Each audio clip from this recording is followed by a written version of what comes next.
There are only two genders, male and female. In a world that's continuously developing, the concept of gender has shifted in ways many of us never imagined. But how many genders really exist? It is just the male and female, or is there more to the story? So, welcome guys to my channel. If you are new here, please do subscribe and share with your fellow being. And don't forget to leave your feedback in the comment section. So, let's try to learn.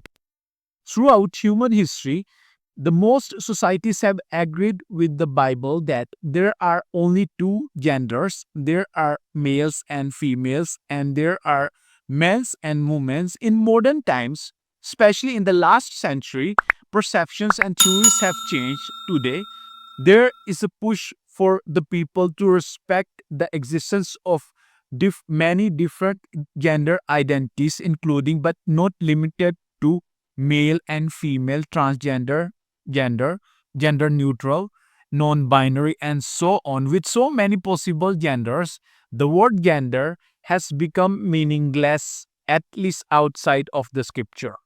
And the government policy of trying to socially engineer race and gender into every aspect of public and private life. People who believe that there are more than two genders create a distinction between sex and gender. Sex, they say, is a label that we are assigned at birth. Some people are assigned male at birth and other are assigned female at birth. Now, based on their physical structure, the label is referred to as birth sex or biological sex.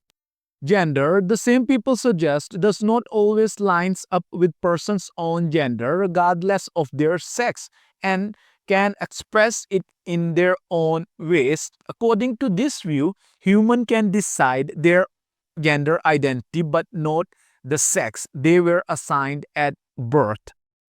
Therefore, we need to be clear on what God says about sex, gender, and gender identity. Of course, we must do with this love, care, and compassion for those who are struggling to make sense of themselves. We are to speak the truth in love, as Paul says in Ephesians chapter 4, verse 15. God defines gender within the context of the creation as He created mankind, male and female.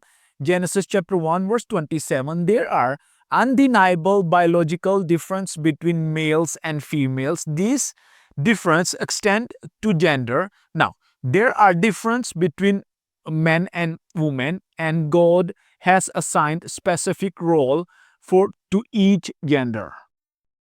Not only did God created male and female, men and women, but He also said His creation and called it very good. Genesis chapter 1, verse 31. If God's creation is good, in that it reflects God's glory, then the attempt to fundamentally change it is not good.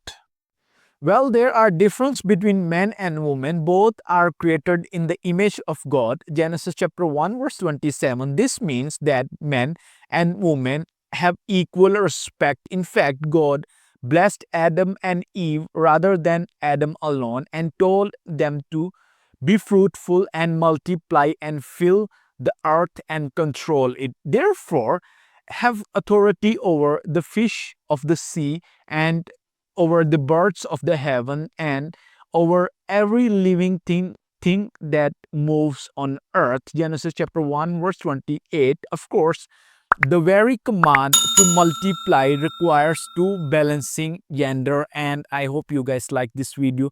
Please do subscribe and share with your fellow being, and don't forget to leave your feedback in the comment section, and many more episodes are coming up.